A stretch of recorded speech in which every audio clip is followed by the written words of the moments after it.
For 3 years, they were together. All those years, he held his ground. He built, he guided, he made decisions, he set the direction for their shared life. His structure seemed solid, his authority unquestionable. But one day, everything shifted. Not with a bang, not all at once. It began subtly. One day, she stopped meeting his gaze.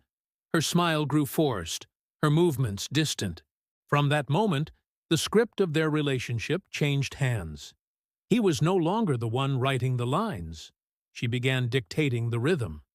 You won't notice it right away. It starts with small things: a vague reply, an unexpected delay at work, the absence of a simple, "How are you?" If you don't take control at that moment, you'll lose more than just the relationship. You'll lose respect, most importantly, for yourself.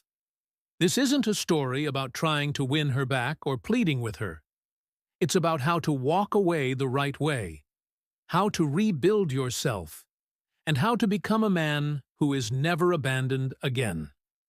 The first signs are always subtle. She no longer lingers with you on the couch. Her answers grow short. She retreats into herself. Her gaze slides past you. You feel something's off. And, like most men, you make the classic mistake. You start asking. "Have you changed?" you say, only to hear the usual excuses. "Work's crazy. I need space. You've changed too." That's the moment you start losing, because you begin to justify yourself. You want to bring back the warmth. You want to be understood. But every step you take toward a woman who has grown cold makes you weaker in her eyes. The more you explain, the faster she drifts away. He started doing everything he thought might bring back the woman he once felt united with. He showed care, gave gifts, suggested short trips, created moments. He invested, emotionally, financially, physically. But it didn't work, because she had already checked out. A woman doesn't hear your efforts when you've fallen from her respect. And when he looked at her phone, he saw what his gut had been hinting at for a while. Flirtation with a colleague. Not outright betrayal, no, but the kind of interaction that screams, "I'm already gone. I'm already trying on someone new." He snapped. He confronted her, made a scene, said, "You betrayed me." And she replied, "You're crossing my boundaries. You're suffocating me. You can't treat me like this." In that instant, the roles flipped. She became the victim. He became the aggressor. She left, as if defending herself, though in reality, she was executing a carefully planned exit. He could have kept fighting, could have begged, explained, pleaded. But he did what few do. He stepped back, not in defeat, but in strategy. He sent her flowers, not with a note saying, "Come back." Just flowers to leave a mark, to let her know he was leaving with dignity. That same evening, he packed her things, not in anger, with self-respect.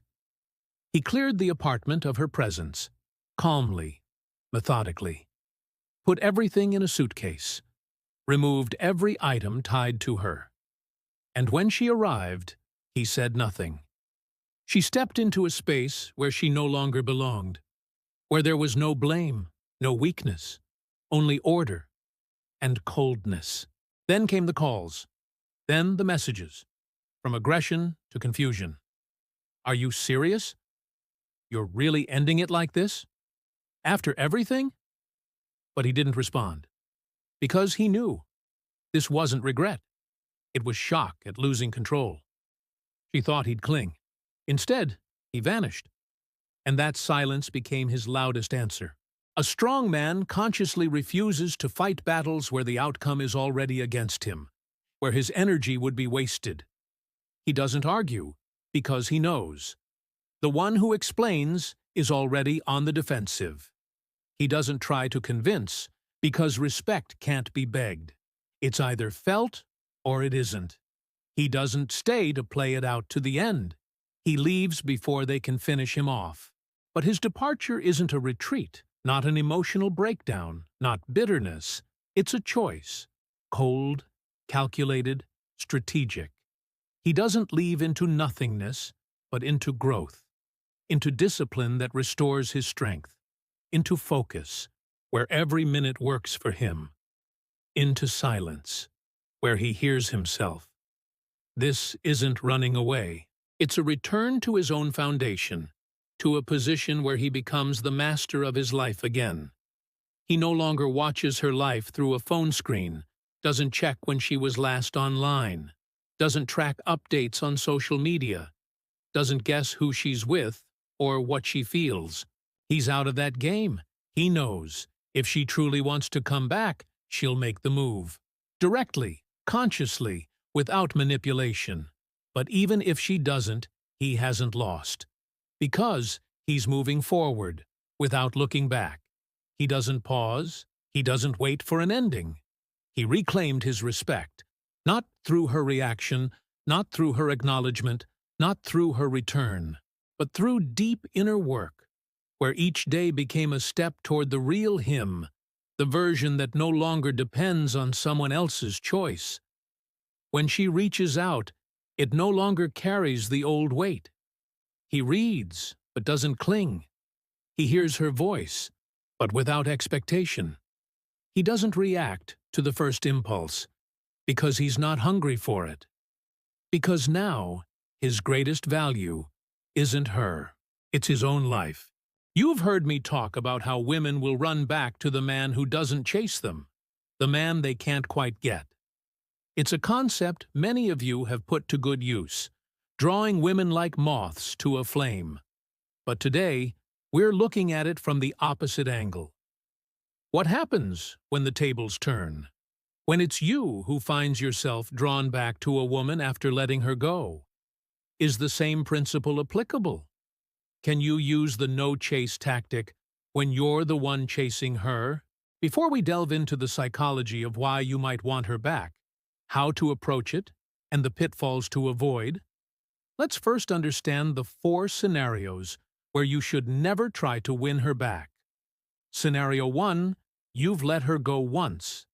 If you've shown her you're willing to walk away without begging or pleading, that alone should signal that you're a man who won't tolerate being taken for granted. Trying to win her back when you've already walked away suggests weakness and uncertainty. It implies that you're not as strong and self-assured as you presented yourself initially. By attempting to reconcile after you've let her go, you undermine your previous actions and cheapen your value in her eyes. Scenario 2. She's dating someone else. While this may seem obvious, it's crucial to remember that once a woman is involved with someone else romantically, your pursuit could be seen as an invasion of their current relationship. Chasing a woman who's in a relationship with someone else is disrespectful, inappropriate, and often futile. Rather than attempting to win her back, it's best to respect her choice and focus your energy on finding someone who isn't emotionally unavailable. Scenario 3. If you've been actively exploring other romantic prospects, it shows that you haven't been solely fixated on the woman you're trying to win back. It indicates that you're moving on and are open to other possibilities. This scenario demonstrates emotional maturity, independence, and a willingness to explore new connections. Why would she want someone who's not fully invested in her when she could have someone who is available and focused on building a relationship with her? Scenario 4. She's made it abundantly clear that she doesn't want you back. Women appreciate men who respect their decisions and boundaries. If she's repeatedly said she doesn't want you back, trying to change her mind will only serve to push her further away. It will make her lose any remaining respect she had for you. Sometimes the kindest thing you can do for someone is to accept their decision and gracefully move on. Now that we've covered the situations where you shouldn't try to get her back, let's discuss what to do when you find yourself in a situation where it's worth pursuing. First, the first step: total disappearance. When you're the one who wants her back, the dynamic shifts and you become the one needing to rebuild your image. Your first step involves completely removing yourself from her immediate environment and daily life. Don't call, text, or message her. Stay away from places she frequents and refrain from engaging with mutual friends. She needs to see that you're capable of stepping out of her life without making a fuss, without collapsing, and without begging. This isn't about playing hard to get, but about demonstrating that while you desire her, you're not desperate. It's about showing that you can be the man who walks away, even when he deeply wants to stay. After you've vanished, a new phase begins. This is when she starts to realize your absence in her life. She'll begin to notice your absence in the little things you used to do together, the jokes you shared, the comfort you provided. The idea is to make her understand that she's not just losing a partner, but a unique part of her life that she might not find elsewhere. This stage is not about tugging at her heartstrings, but about creating a gap that only you can fill. Make her feel the contours of your absence, the quiet corners of your absence, the vacuum of your absence. Let her encounter the echoes of your absence in her daily life. In essence, don't merely disappear physically. Vanish emotionally and mentally as well. Fade into a memory she can't quite grasp, a feeling she can't quite place. This is the first step to making her crave you. When you're the one chasing her, you must flip the script. You have to be the one she can't get, the puzzle piece that fits uniquely in her life. You're not just a person she knew, but an integral part of her story. Step 2. Complete detachment. Now that you've vanished from her life, it's crucial to maintain this distance. Don't let any slip-ups occur. Resist the urge to check up on her or inquire about her. Even if she reaches out to you, maintain your composure and don't rush to respond. Any sign of weakness or eagerness on your part could break the illusion you've worked so hard to create. This detachment is not about revenge or holding a grudge.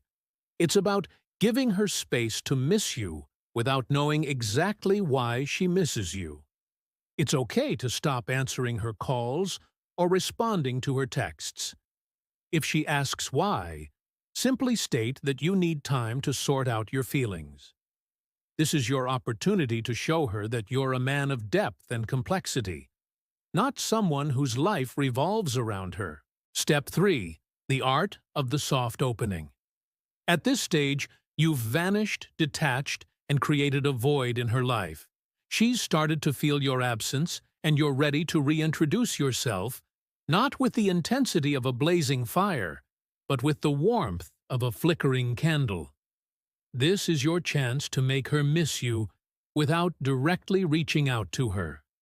Share updates about your life indirectly. Post intriguing things on social media, or engage with mutual friends. The goal is to enter her life subtly without overwhelming her. For example, you could post a photo of yourself enjoying a new hobby or traveling, or you could like and comment on posts shared by mutual friends, ensuring they mention you in their stories or posts.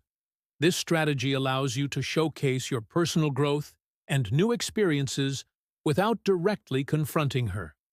It hints at your life's trajectory, implying that you're moving forward regardless of whether she's a part of it. This is your comeback. It's not about grand gestures, but about subtle entrances. Think of it as dipping a toe into a vast ocean, feeling the currents, testing the depths. You're not jumping in head first. You're observing, gauging, preparing. If she reacts positively, great. If not, you've lost nothing. You've only reaffirmed your journey. Step 4. Keep moving. Now that you've softly entered her life again, it's vital to keep moving forward. Don't dwell on the past or bring up old arguments. This is not a time for explanations or apologies. Instead, continue showcasing your personal growth, whether through work, hobbies, or travel. Show her that your life is rich and fulfilling even without her. This might involve taking up a new class, visiting a new restaurant, or volunteering for a cause you care about. The idea is to demonstrate that your world does not revolve around her, and that you have much to offer. If she senses that you're happy and fulfilled without her, she'll start to question why she wants you back. She'll wonder what she's missing out on and begin to reconsider her decision. In conclusion, these steps offer a blueprint for navigating the complexities of wanting someone back.